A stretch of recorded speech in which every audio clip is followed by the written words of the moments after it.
Good afternoon welcome to India now news. This is Bindu. Details చూస్తే చేనేతను ప్రోత్సహించేందుకు Visakhapatnam beach లో sorry walk నిర్వహించారు.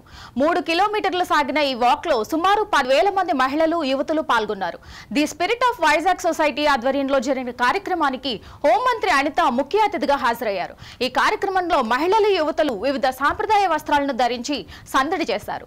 చీరలో అమ్మతనం ఉంటుందని, ఇది అనాదిగా ఉన్న భారతీయ సాంప్రదాయమని మంత్రి అనిత అన్నారు. భారతదేశం అంటే మదిలో మెదిలేది చీరకట్టు అని గుర్తు చేశారు. చేనేత కార్మికులు ఇప్పటికీ చాలా ఇబ్బందులు పడుతున్నారని తెలియజేశారు. ఎంతో కష్టపడి వస్త్రాలు చేస్తున్న చేనేత కార్మికులకు కాపాడుకోవాలని, వారికి అండగా నిలబడాలని కోరారు. అనంతరం నిర్వాహకులకు మంత్రి అనిత ప్రత్యేక అభినందనలు తెలిపి మహిళలకు జ్ఞాపికలు అందజేశారు.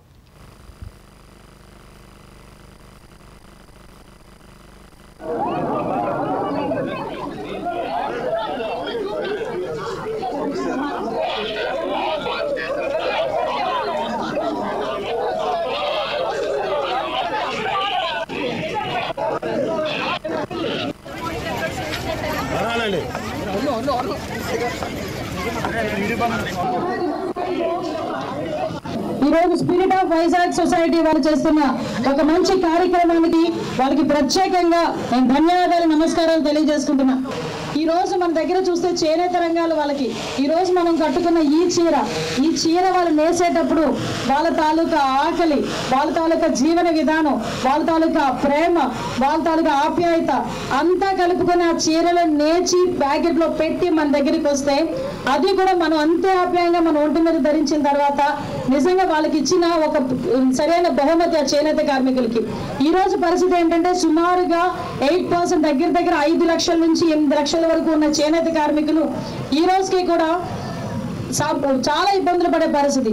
మనం ఒకనొక సందర్భంలో తెలుసుకోవాలనుకుంటే ఇదే చేనేత కార్మికులు ఇంతకు ముందు మనకి భారతదేశానికి విదేశీ మారక ద్రవ్యం తీసుకురావడంలో మెయిన్ కీలక పాత్ర వహించారని చెప్పడానికి మనం గర్వంగా భావించాలి.